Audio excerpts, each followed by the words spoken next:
Hello everyone, welcome to our channel learn with MJ. ഇന്ന് നമ്മൾ നോക്കാൻ പോകുന്നത് കേരള PSCയുടെ അസിസ്റ്റൻറ്റ് പ്രൊഫസർ സോഷ്യോളജിയുടെ സിലബസിലെ ടോപ്പിക്സ് ആണ്. 10 മൊഡ്യൂളാണ് നമ്മുടെ ഒരു എക്സാമിന് വേണ്ടിയിട്ടുള്ളത്. ഡിസ്ക്രിപ്റ്റീവ് എക്സാമിൻ്റെ സിലബസ് കേരള PSC പബ്ലിഷ് ചെയ്യുകയുണ്ടായിട്ടുണ്ടായിരുന്നു. ആ ഒരു സിലബസിനെ ബേസ് ചെയ്താണ് ഇന്നത്തെ ക്ലാസ്സുകൾ. സിലബസ് കിട്ടിയിട്ടില്ല എന്നുണ്ടെങ്കിൽ നമ്മുടെ പ്ലേലിസ്റ്റിലെ വീഡിയോസ് സെർച്ച് ചെയ്താൽ മതി. അതിൽ ആഡ് ചെയ്തിട്ടുണ്ട്, ഫുൾ സിലബസിൻ്റെ വീഡിയോസ് ആഡ് ചെയ്തിട്ടുണ്ട്. ഇന്നിപ്പോൾ നമ്മൾ നോക്കാൻ പോകുന്നത് ഫസ്റ്റ് മൊഡ്യൂളിലെ ഫസ്റ്റ് പാർട്ടാണ്. അതിന് ഒരുപാട് സബ് ഡിവിഷൻസ് ഉണ്ട്. അപ്പോൾ നമുക്ക് ഫസ്റ്റ് പാർട്ട് നോക്കാം, the emergence of sociology. Emergence of സോഷ്യോളജിക്ക് ഉള്ളിൽ തന്നെ വരുന്ന കുറേ പോയിൻറ്റ്സ് ഉണ്ട്. അതായത് ഇൻഡസ്ട്രിയൽ റെവല്യൂഷൻ്റെ ഇമ്പാക്റ്റ്, അതുപോലെ തന്നെ mode of production on society and economy, the emergence of capitalistic mode of production, nature and features of capitalism, enlightenment and its impact on thinking and reasoning, social and intellectual forces contributing to the rise and development of sociology, the institutionalization of sociology. ഇത്രയും points ആണ് ഇതിൽ വരുന്നത്. ഇത്രയും topics നമുക്ക് പഠിക്കാനുണ്ട്. അതിലാദ്യമായിട്ട് നമുക്ക് emergence of സോഷ്യോളജിയിൽ intellectual ആയിട്ടുള്ള forces ഏതൊക്കെയാണെന്ന് നോക്കാം. സോഷ്യൽ ആൻഡ് ഇൻ്റലക്ച്വൽ ഫോഴ്സസ്, അതിനെക്കുറിച്ച് നമുക്ക് പഠിക്കാനുണ്ട്. ഇവിടെ ഇപ്പോൾ നമ്മൾ ആദ്യം നോക്കാൻ പോകുന്നത് ഇൻ്റലക്ച്വൽ ആയിട്ടുള്ള എന്തൊക്കെ ഫോഴ്സുകളാണ് സോഷ്യോളജിയുടെ എമർജൻസിന് ഹെൽപ്പ് ചെയ്തിട്ടുള്ളത് എന്നാണ്. Since the formation of societies and groups, men have started thinking about societies and groups. Yet sociology is a modern science, not more than 160 years old. ഇവിടെ പറയുന്നതെന്ന് വെച്ചാൽ സൊസൈറ്റീസിൻ്റെയും ഗ്രൂപ്പ്സിൻ്റെയൊക്കെ ആ ഒരു ഫോർമേഷൻ്റെ കാലം തൊട്ട് തന്നെ ഹ്യൂമൻസ് സൊസൈറ്റികളെക്കുറിച്ചും ഗ്രൂപ്പുകളെക്കുറിച്ചും ഒക്കെ ചിന്തിക്കാൻ തുടങ്ങിയിരുന്നു. അപ്പോൾ അന്ന് മുതൽ ഉണ്ടായിരുന്നതാണ് സോഷ്യോളജി എന്ന ആ ഒരു സബ്ജക്റ്റിൻ്റെ എമർജൻസിൻ്റെ തുടക്കമെന്ന് പറയുന്നത്. അതുപോലെ സോഷ്യോളജി എന്ന് പറയുന്നത് നമുക്കറിയാം, സോഷ്യൽ സയൻസുകൾ, മറ്റേത് സോഷ്യൽ സയൻസ് എടുത്തു കഴിഞ്ഞാലും അതിനെയെല്ലാം വെച്ച് നോക്കുമ്പോൾ വളരെ യങ്ങസ്റ്റ് ആയിട്ടുള്ള ഒരു ഡിസിപ്ലിനാണ്. സോഷ്യോളജി ഒരു മോഡേൺ സയൻസാണ്. 160 ഇയേഴ്സ് ഓൾഡ് എന്ന് വേണമെങ്കിൽ പറയാം. അതിൽ കൂടുതൽ ഒരിക്കലും ആവില്ല. അത്രയ്ക്ക് യങ്ങസ്റ്റ് ആയിട്ടുള്ള ഒരു സയൻസാണ്, ഒരു മോഡേൺ സയൻസാണ് സോഷ്യോളജി എന്ന് പറയുന്നത്. The study of society in A scientific way started only after 1839 when Auguste Comte, father of sociology, had coined this term. അതായത് സൊസൈറ്റിയുടെ പഠനം, ഒരു സയൻറ്റിഫിക് ആയിട്ടുള്ള വേയിലുള്ള പഠനം എന്ന് പറയുന്നത് 1839 ആ ഒരു സമയത്തിന് ശേഷമാണ് തുടങ്ങിയിട്ടുള്ളത്. അതായത് അഗസ്റ്റ് കോംറ്റ് ഈ ഒരു ടേം, സോഷ്യോളജി എന്ന് പറയുന്നൊരു ടേം കോയിൻ ചെയ്തിട്ടുള്ള ആ ഒരു സമയത്തിന് ശേഷമാണ് ശരിക്കും സയൻറ്റിഫിക് വേയിൽ സൊസൈറ്റിയെക്കുറിച്ചിട്ട് പഠിക്കാൻ തുടങ്ങിയിട്ടുള്ളത്. നമ്മൾ പറഞ്ഞിട്ടുണ്ടായിരുന്നു, സോഷ്യോളജി എന്ന് പറയുന്നത് 2 ഗ്രീക്ക് വേർഡും ലാറ്റിൻ വേർഡിൽ നിന്നുമാണ് തുടങ്ങിയിട്ടുള്ളത്. അതായത് സോഷ്യസ് എന്ന് പറയുന്ന ലാറ്റിൻ വേർഡ്, അതിൻ്റെ മീനിങ് എന്ന് പറഞ്ഞാൽ സൊസൈറ്റി എന്നാണ്. ആൻഡ് ലോഗോസ് എന്ന് പറയുന്ന ഗ്രീക്ക് വേർഡിൽ നിന്നുമാണ് സോഷ്യോളജി എന്ന് പറയുന്ന പദം ഉത്ഭവിച്ചു വന്നിട്ടുള്ളത്. ലോഗോസ് എന്ന് പറഞ്ഞാൽ സ്റ്റഡി ഓഫ്, അല്ലെങ്കിൽ അഡ്വാൻസ്ഡ് സ്റ്റഡി എന്നൊക്കെയാണ് പറയുന്നത്. അപ്പോൾ ദ സയൻസ് ഓഫ് സൊസൈറ്റി, അല്ലെങ്കിൽ the study or advance study of society എന്നാണ് സോഷ്യോളജിയുടെ meaning. Auguste Comte, father of sociology എന്നറിയപ്പെടുന്ന വ്യക്തിയാണ്. അദ്ദേഹമാണ് സോഷ്യോളജി എന്ന് പറയുന്ന ഒരു ടേം കോയിൻ ചെയ്തിട്ടുള്ളത്. It is true that in the writings of philosophers and religious teachers of all civilizations, we find concerns about society. For example, Kaudilya's Arthashastra, Aristotle's Politics, Ibn Khaldun's Muqaddama, etc. analyze society in those ways which are still of interest to sociologists. ഇതിൽ പറയുന്നതെന്ന് വെച്ചാൽ പല ഫിലോസഫേഴ്സിൻ്റെയും religious ടീച്ചേഴ്സിൻ്റെയും ഒക്കെ റൈറ്റിങ്സിൽ നമുക്ക് സൊസൈറ്റിയെ കുറിച്ചിട്ടുള്ള അവരുടെ concerns കാണാൻ പറ്റുന്നതാണ്. അതിന് ഉദാഹരണങ്ങളും ഇവിടെ പറയുന്നുണ്ട്. കൗഡില്യയുടെ അർത്ഥശാസ്ത്ര, അരിസ്റ്റോട്ടലിൻ്റെ പൊളിറ്റിക്സ്, ഇബൻ ഖൽദൻ്റെ മുഖാദമ, ഇതിലെല്ലാത്തിലും നമുക്ക് കാണാൻ പറ്റുന്നതാണ് സൊസൈറ്റിയെ കുറിച്ചിട്ടുള്ള concerns. In real sense, a new science of society and a new name was created in 1839. Sociology emerged as a discipline early in the 19th century. അതായത് സോഷ്യോളജി എമർജ് ചെയ്ത് വന്നിട്ടുള്ള ആ ഒരു സമയത്തെക്കുറിച്ചിട്ടാണ് പറയുന്നത്. 19th സെഞ്ച്വറിയിലാണ് ഒരു ഡിസിപ്ലിനായിട്ട് വന്നിട്ടുള്ളത്. അത് early 19th സെഞ്ച്വറിയിലാണ്. Sociology is not an old discipline. Its roots were not much deeper in the soil of time. But it doesn't mean that people in the past never tried to understand and study the society, but there is not any discipline to study society. Sociology ഒരു old discipline അല്ല, ഒരു youngest discipline ആണെന്ന് നമ്മൾ പറഞ്ഞു കഴിഞ്ഞു. അതിൻ്റെ Roots എന്ന് പറയുന്നത് അത്രത്തോളം വളരെയധികം വേര് എന്ന് പറയുന്നത് താഴ്ന്നു പോയിട്ടൊന്നുമില്ല. അതുപോലെ തന്നെ പാസ്റ്റ് പീപ്പിൾ, പണ്ട് കാലത്തുണ്ടായിരുന്ന ആൾക്കാരെന്ന് പറയുന്നത് അവരൊരിക്കലും സൊസൈറ്റിയെക്കുറിച്ച് മനസ്സിലാക്കാനോ ഒന്നും ശ്രമിച്ചിരുന്നില്ല, അല്ലെങ്കിൽ പഠിക്കാനൊന്നും ശ്രമിച്ചിരുന്നില്ല എന്നല്ല അതിനർത്ഥം. പക്ഷേ ഒരു ഡിസിപ്ലിനായിട്ട് സൊസൈറ്റിയെ പഠിക്കാനുള്ള ആ ഒരിത് അന്ന് ഉണ്ടായിരുന്നില്ല. Sociology as a discipline not emerged surprisingly or immediately. There are many factors behind its emergence. Some intellectual, some social, various movements are the factors behind the emergence of sociology. ഒരു ഡിസിപ്ലിൻ എന്ന നിലയിൽ sociology ഒരു ദിവസം പെട്ടെന്ന് emerge ചെയ്ത് വന്നതോ അല്ലെങ്കിൽ immediately അല്ലെങ്കിൽ വളരെ സർപ്രൈസിംഗ്ലി ആയിട്ട് എമർജ് ചെയ്ത് വന്ന ഒന്നല്ല. അതിന് പുറകിൽ പല ഫാക്ടേഴ്സ് ഉണ്ട്. ഇതിൻ്റെ എമർജൻസിന് പുറകിൽ പല ഫാക്ടേഴ്സ് ഉണ്ട്. നമ്മൾ പറയുന്നുണ്ട് ഇൻ്റലക്ച്വൽ ഫാക്ടേഴ്സ് അല്ലെങ്കിൽ ഇൻ്റലക്ച്വൽ ആൻസിസ്റ്റേഴ്സ് ഓഫ് സോഷ്യോളജി എന്നൊക്കെ പറഞ്ഞ് നമ്മൾ കുറച്ച് പോയിന്റ്സ് പറയുന്നുണ്ട്. അതുപോലെ തന്നെ വേരിയസ് ആയിട്ടുള്ള movements for social and political reforms എന്നാണ് നമ്മൾ അതിനെ പറയുന്നത്. അതുപോലെ തന്നെ സോഷ്യൽ ആയിട്ടുള്ള ഫാക്ടേഴ്സ്, അതിലാണ് നമ്മൾ കമേർഷ്യൽ റെവല്യൂഷൻ അല്ലെങ്കിൽ ഇൻഡസ്ട്രിയൽ റെവല്യൂഷൻ, ഫ്രഞ്ച് റെവല്യൂഷൻ തുടങ്ങിയിട്ടുള്ള കാര്യങ്ങളൊക്കെ പറയുന്നത് സോഷ്യലായിട്ടുള്ള ഫാക്ടേഴ്സായിട്ടാണ് പറയുന്നത്. Sociology emerged as a response to the forces of change which took place during 18th and 19th centuries in Europe. The ideas which are discussed again and again in early sociological writings are thus essentially ideas of that period. Sociology എന്ന് പറയുന്നത് as a response to force of change, അത് ഒരു ചേഞ്ചിൻ്റെ റെസ്പോൺസായിട്ട് 18th അതുപോലെ 19th centuries യൂറോപ്പിൽ ഉണ്ടായിട്ടുള്ള ഒരു ഇതാണ് sociology എന്ന് പറയുന്നത്. അതുപോലെ തന്നെ വീണ്ടും ഏർലി സോഷ്യോളജിക്കൽ റൈറ്റിങ്സിൽ ഡിസ്കസ് ചെയ്തിട്ടുള്ള ഈ ഐഡിയാസ് എന്ന് പറയുന്നത് തന്നെയാണ് ആ ഒരു ഐഡിയാസ് ഓഫ് ദാറ്റ് പീരിയഡ് എന്ന് പറയുന്നത്. Thinkers of Enlightenment of 18th century affected much of the early sociology. The Enlightenment appears as the most appropriate point of departure in the study of the origin of sociological theory for various reasons. അതായത് എൻലൈറ്റ്മെൻറ്റിനെ കുറിച്ചിട്ടും പറയുന്നുണ്ട്. അതിനെക്കുറിച്ചിട്ട് നമ്മൾ കൂടുതലായിട്ട് അടുത്തതിൽ പറയുള്ളൂ. Enlightenment എന്താണ്, എൻലൈറ്റ്മെൻറ്റിൽ ഉണ്ടായിട്ടുള്ള മാറ്റങ്ങൾ എന്താണ് എന്നൊക്കെ ഉള്ളത്. എൻലൈറ്റ്മെൻറ്റ് പീരീഡിലെ തിങ്കേഴ്സ് എന്ന് പറയുന്നത് കൂടുതലും ഏർലി സോഷ്യോളജിയുമായിട്ട് എഫക്റ്റഡ് ആയിട്ട് നിന്നിട്ടുണ്ട്. എൻലൈറ്റ്മെൻറ്റ് പീരീഡ് എന്ന് പറയുന്നത്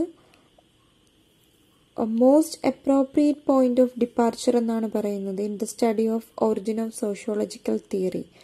അതിന് ഒരുപാട് കാരണങ്ങളും പറയുന്നുണ്ട്. നമ്മൾ 3 കാരണങ്ങൾ പറയുന്നുണ്ട്. ആ കാരണങ്ങൾ കൊണ്ടിട്ടാണ് എൻലൈറ്റ്മെൻറ്റ് പീരീഡിനെ most appropriate point of departure എന്ന് നമ്മൾ പറയുന്നത്.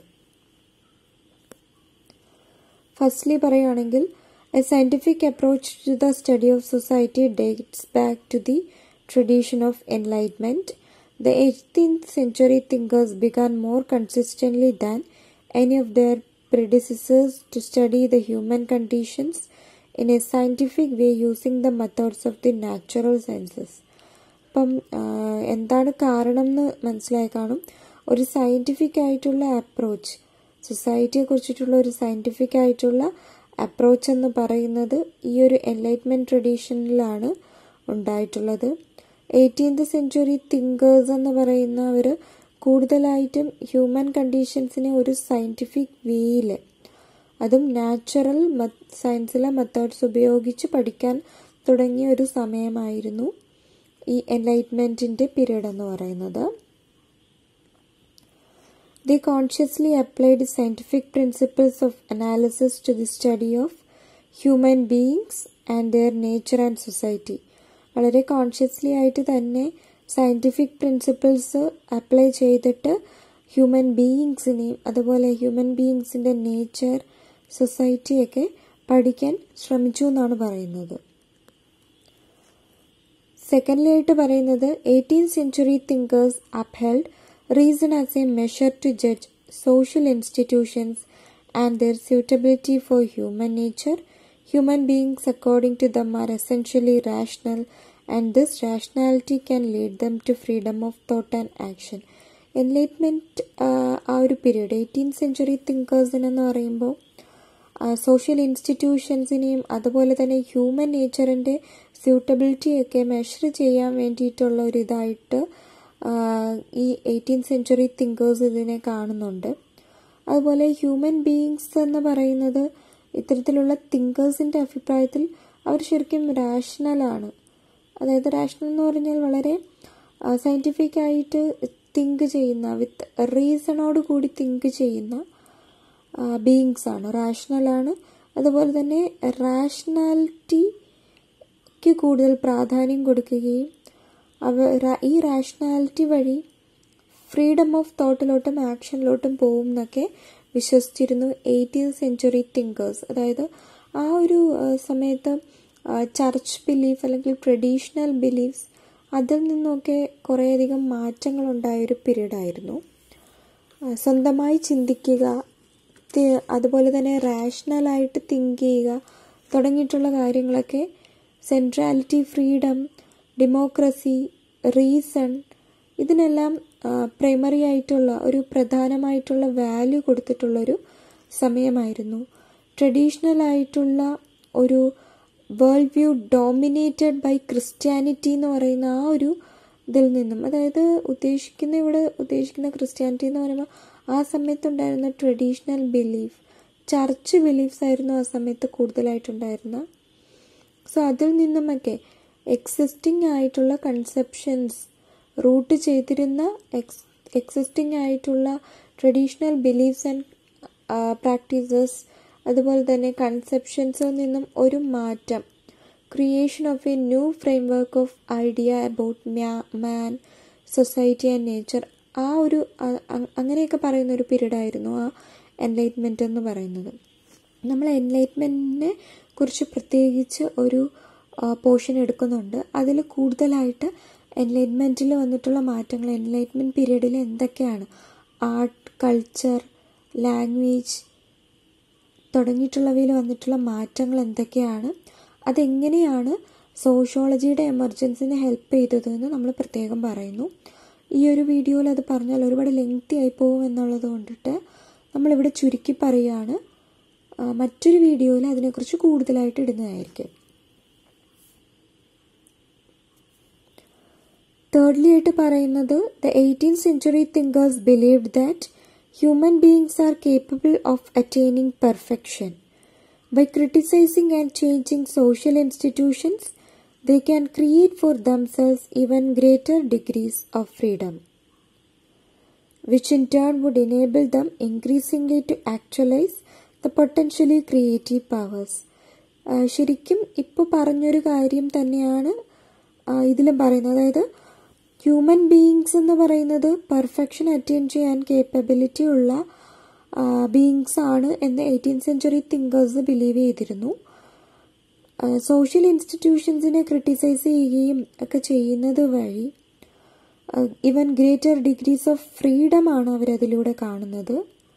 അതായത് ക്രിയേറ്റീവ് പവർ കൂട്ടുക, അതുപോലെ തന്നെ ഫ്രീഡം കൂടുക, ഒരു റാഷണൽ തിങ്കിങ് ഉണ്ടാവുക എന്നൊക്കെ പറയുന്നത് ഏറ്റവും നല്ലൊരു കാര്യമായിട്ട്, അല്ലെങ്കിൽ അതൊക്കെ സൊസൈറ്റിക്ക് ആവശ്യമായിട്ടുള്ളൊരു കാര്യമാണെന്നാണ് 18th സെഞ്ച്വറി തിങ്കേഴ്സ് ബിലീവ് ചെയ്തിരുന്നത്.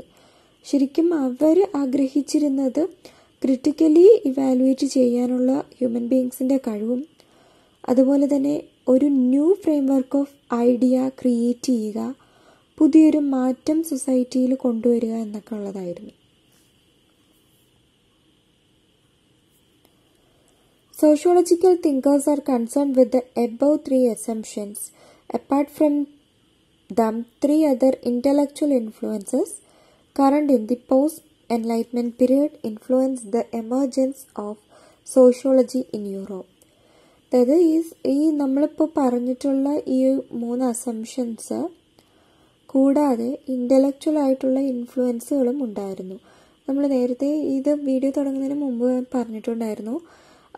ഇൻ്റലക്ച്വൽ, അതുപോലെ തന്നെ social forces and movements for political and social reforms, ഇതെല്ലാം ശരിക്കും ഒരു കാരണമാണ് behind the emergence of sociology എന്ന് പറയുന്നത്.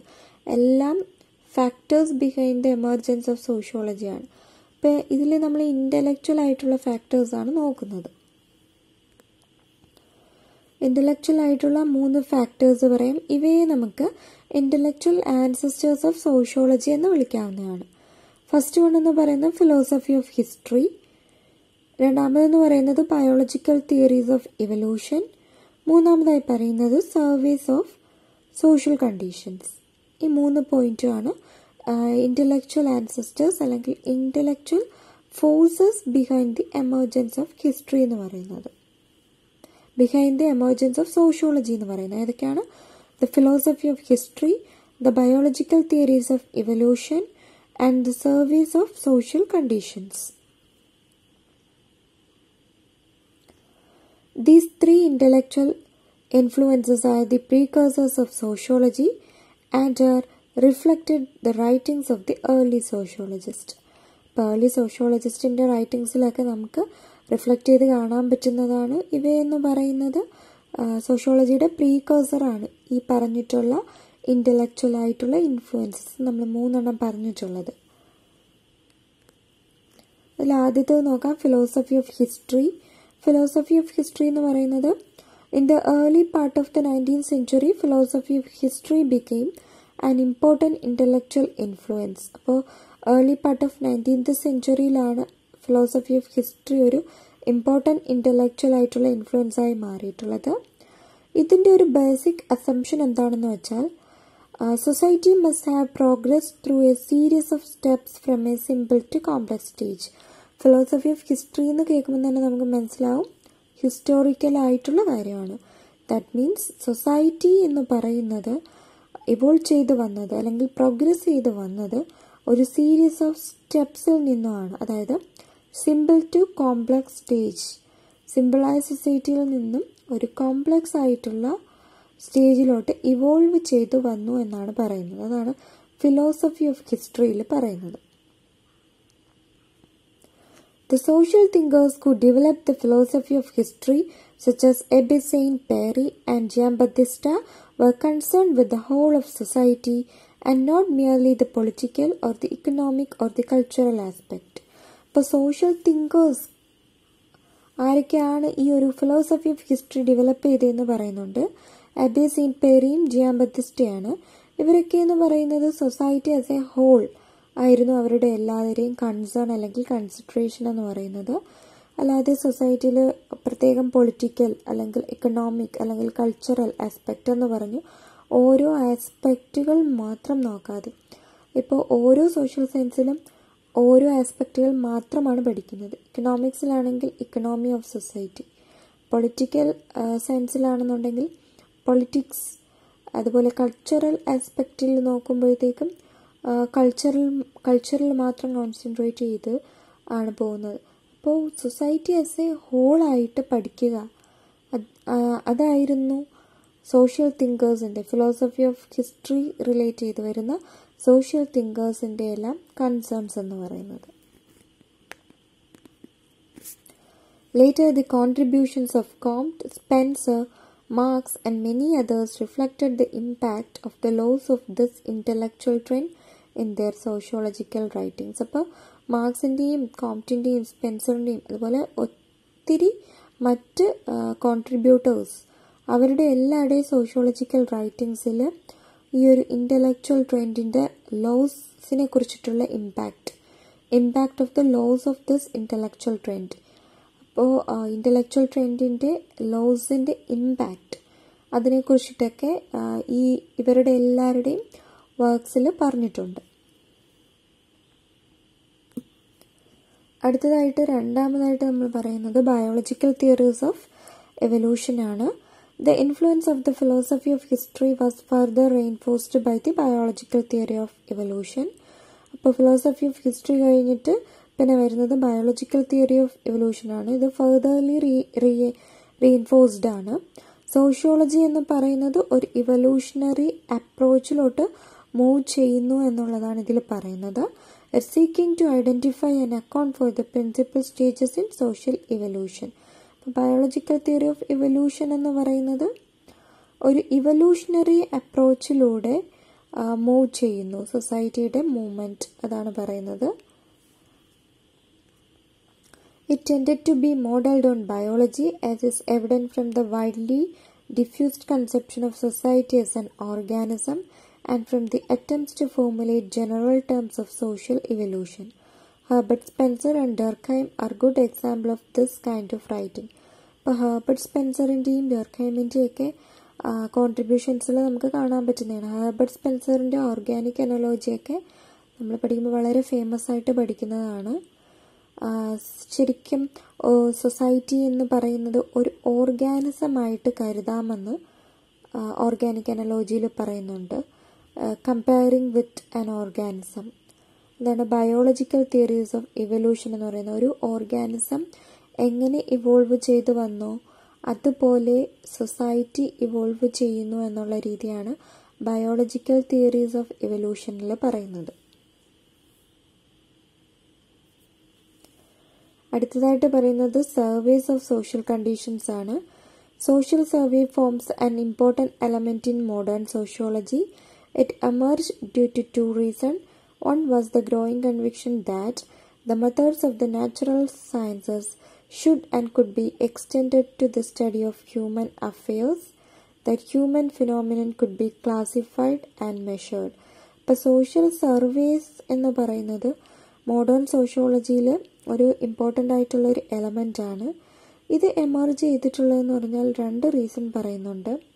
ഒന്നെന്ന് പറഞ്ഞാൽ നാച്ചുറൽ സയൻസ് മെത്തേഡ്സ് ഒക്കെ എന്ന് പറയുന്നത് ഹ്യൂമൻ അഫെയേഴ്സിനെ കുറിച്ച് പഠിക്കാനുള്ള ഒരു എക്സ്റ്റൻഷനായിട്ട്, ഹ്യൂമൻ അഫെയേഴ്സിനെ കുറിച്ച് പഠിക്കാനുള്ള മെത്തേഡ്സ് എന്ന് പറയുന്നത് നാച്ചുറൽ സയൻസിലെ പോലെ തന്നെ യൂസ് ചെയ്യാവുന്ന മെത്തേഡ്സ് അതാണ് പറയുന്നത്.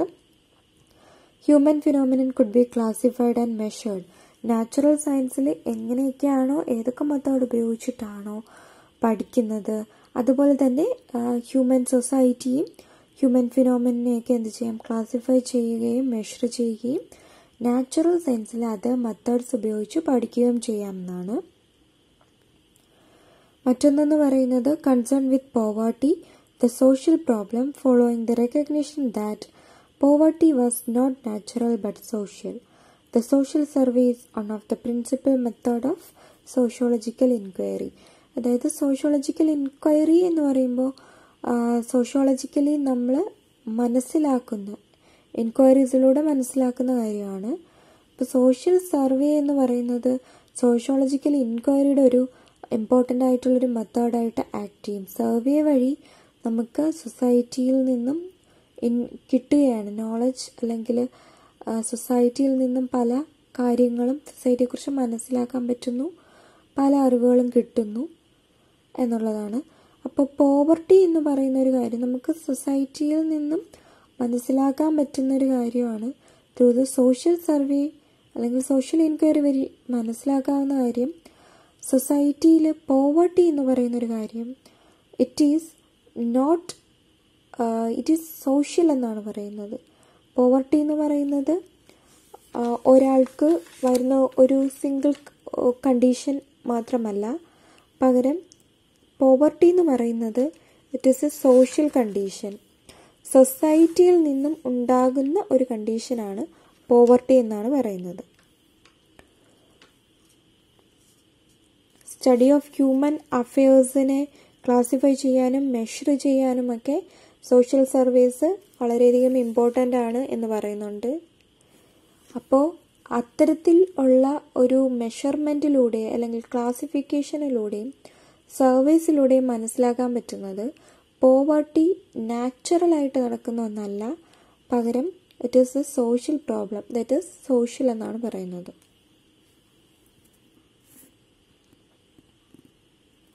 The basic assumption which underlines this method is that through the knowledge of the social condition, one can arrive at solutions to solve the social problems prevalent in society. അപ്പോൾ ഇതിൻ്റെ ഒരു basic assumption എന്ന് പറയുന്നത് ഈ ഒരു മെത്തേഡിലൂടെ, അതായത് surveys of social കണ്ടീഷനിലൂടെ നമ്മൾ survey നടത്തുന്നത് വഴി സോഷ്യൽ കണ്ടീഷൻസിനെ കുറിച്ചുള്ള നോളജിലോട്ട് എത്താൻ നമുക്ക് പറ്റുന്നു. അപ്പോൾ അതിലൂടെ സൊല്യൂഷൻസിലോട്ട് എത്താൻ പറ്റും, അതുപോലെ തന്നെ സോഷ്യൽ പ്രോബ്ലംസ് സോൾവ് ചെയ്യാൻ പറ്റും. സൊസൈറ്റിയിൽ നിലനിൽക്കുന്ന സോഷ്യൽ പ്രോബ്ലംസിനെ ഒരു പരിധിവരെ നമുക്ക് പ്രിവെൻറ്റ് ചെയ്യാൻ അല്ലെങ്കിൽ ആ ഒരു സൊല്യൂഷൻ കണ്ടുപിടിക്കാൻ പറ്റും എന്നാണ് ഇതിൽ പറയുന്ന ഒരു ബേസിക് ആയിട്ടുള്ള അസംപ്ഷൻ എന്ന് പറയുന്നത്.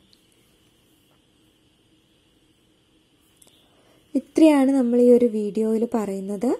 ഇൻ്റലക്ച്വൽ ഫോഴ്സസിനെ കുറിച്ചിട്ട് മാത്രമാണ് ഈ ഒരു വീഡിയോയിൽ പറഞ്ഞിട്ടുള്ളത്. എമർജൻസ് ഓഫ് സോഷ്യോളജിയുടെ പുറകിൽ ഒരുപാട് ഫാക്ടേഴ്സ് ഉണ്ടെന്ന് പറഞ്ഞിട്ടുണ്ട്. അതിൽ ഇൻ്റലക്ച്വൽ ഫാക്ടേഴ്സാണ് നമ്മൾ ഈ ഒരു വീഡിയോയിൽ പ്രസൻറ്റ് ചെയ്തിട്ടുള്ളത്. അടുത്ത സോഷ്യൽ ഫാക്ടേഴ്സ് അല്ലെങ്കിൽ സോഷ്യൽ ഫോഴ്സസ് ഉണ്ട്. മറ്റ് പലതരത്തിലുള്ള മൂവ്മെൻറ്റ്സ്, റെവല്യൂഷനൊക്കെ പറയുന്നുണ്ട്. അത് നമ്മൾ അടുത്ത വീഡിയോയിലായിരിക്കും പ്രസൻറ്റ് ചെയ്യുക. ഇത്രയും പറഞ്ഞത് എല്ലാവർക്കും മനസ്സിലായിട്ടുണ്ടെന്ന് വിചാരിക്കുന്നു. സോഷ്യൽ ഫോഴ്സസ് ആയിട്ടുള്ള ഇൻഡസ്ട്രിയൽ റെവല്യൂഷൻ, ഫ്രഞ്ച് റെവല്യൂഷൻ അല്ലെങ്കിൽ കൊമേഴ്ഷ്യൽ റെവല്യൂഷൻ തുടങ്ങിയിട്ടുള്ളതെല്ലാം നമ്മൾ അടുത്ത വീഡിയോയിൽ അപ്ലോഡ് ചെയ്യുന്നുണ്ടായിരിക്കും. നിങ്ങളെല്ലാവരും വീഡിയോസ് കാണുക, നമ്മുടെ ചാനൽ സബ്സ്ക്രൈബ് ചെയ്യുക. എന്നാൽ മാത്രമേ നിങ്ങൾക്ക് ഞാൻ വീഡിയോസ് ഇടുമ്പോഴത്തേക്ക് അപ്പോൾ തന്നെ നോട്ടിഫിക്കേഷൻ വഴി കിട്ടുള്ളൂ. അപ്പോഴേ നിങ്ങൾക്ക് വീഡിയോസ് കാണാൻ പറ്റുള്ളൂ. അതുകൊണ്ടിട്ട് എല്ലാവരും ചാനലൊന്ന് സബ്സ്ക്രൈബ് ചെയ്യുക. Thank you.